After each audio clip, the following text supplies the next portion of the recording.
kita, yaitu syurutu ijza'il hajari fil istinja, syarat menggunakan batu untuk istinja. Sebelum masuk ke situ dulu, makna syarat. Kita harus tahu makna syarat. Syarat itu apa sih? Ketentuan berlaku gitu Pak. S dan K berlaku. Baik. Makna syarat itu adalah, saya sebutkan bahasa Arabnya dulu biar Pak tersaksikan. Ma yalzamu min adamihi al-adam.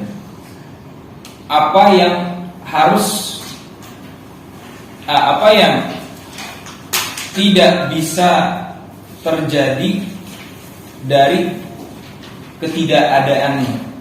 Ma yalzamu min adamihi al-adam. Misalnya, syarat itu adalah kalau kita nggak ngelakuin hal itu, maka kita nggak bisa untuk melakukan hal yang lainnya. Itu namanya syarat. Dan keberadaan hal itu pun nggak mengharuskan melakukan sesuatu yang kita inginkan. Misal, toharoh, bersuci. Apakah mungkin sholat tanpa bersuci? Tidak mungkin. Tapi apakah setelah bersuci kita harus sholat? Tidak juga. Kita mau wudu, habis itu mau main terserah. Mau wudu, habis itu kita mau tidur boleh. Itu maknanya. Jadi ma yalzamu min adamihi al-adam. Sesuatu yang kalau nggak ada dan kita nggak melakukan hal tersebut, kita nggak bisa melakukan hal yang selanjutnya yang kita inginkan, ingin kita lakukan seperti itu. Nggak mungkin sholat tanpa toharoh seperti itu. Atau di antara syarat sholat ialah menutup aurat. Mungkin kita sholat tanpa menutup aurat dalam keadaan yang memungkinkan? Tidak sah, nggak mungkin.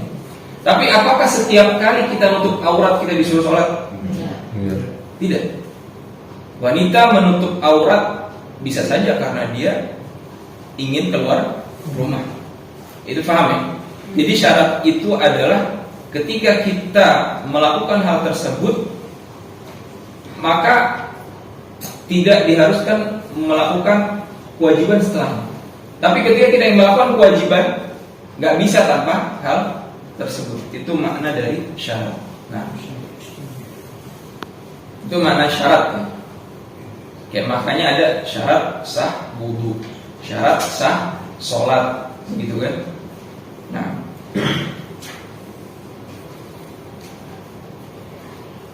baik. Dan perlu diketahui bahwasannya dalam istinja, dalam cebok itu ada urutannya. Jadi urutan terbaik istinja ada 3 urutan. 3 urutan terbaik dari istinja. Yang pertama, ketika seseorang itu menggabungkan antara batu dan air. Ketika dia menggabungkan antara batu dengan air, maksudnya gimana? Bukan batu dicelupin. Oh, jadi gosok. Bersihkan melalui pertama dari batu disiram dengan air. Mumtaz. Jadi level pertama dalam istinja, dalam cebok ialah ketika batu itu kita gunakan untuk membersihkan kotorannya. Setelah itu kita gunakan air untuk menghilangkan sisa-sisanya. Paham ya? Karena kan dengan batu belum sempurna kebersihannya, walaupun sudah cukup. Kemudian dibasuh dengan air, disiram dengan air, maka dia menjadi bersih, kinclong, gitu loh. Yang kedua, glowing. Yang kedua, dia mencukupkan diri dengan air saja. tanpa menggunakan batu. Ini boleh. Dia gunakan air untuk membersihkan ainun najasah, dan dia menggunakan air juga untuk menghilangkan sisa-sisanya yang nempel-nempel seperti itu, atau yang memang masih ada. Dan yang ketiga, pakai batu doang. Pakai batu doang. Ini Bu. Dari sini kita bisa memahami bahwasannya batu digunakan bukan karena kehilangan air. Dia bukan karena darurat. Berbeda dengan tayamum. Iya, bersuci dengan batu itu rukhsah, ringan. Tapi beda dengan tayamum. Tayamum, kapan seorang boleh tayamum? Lifaqdil ma, ketika kehilangan air atau sakit dan lain-lain. Tapi batu digunakan bisa walaupun dengan keberadaan air. Seorang boleh beristinja dengan tisu walaupun di kamar mandi penuh dengan air, seperti itu. Paling konsekuensinya keluar masih bau, gitu kan? Tapi dia boleh untuk dia sudah nggak punya hadas, begitu. Ini kita bicara masalah hukum, tapi bukan bicara masalah afdoliyah atau kebersihan, begitu. Itu sudah mencukupi. Tapi pada zaman ini maka sudah nggak, sebenarnya tidak perlu, karena air sudah terlalu banyak. Kenapa para fuqaha membahas hal ini? Jangan bayangin kita lagi di Indonesia doang. Antum kalau ke Arab, apalagi dulu, air itu susah.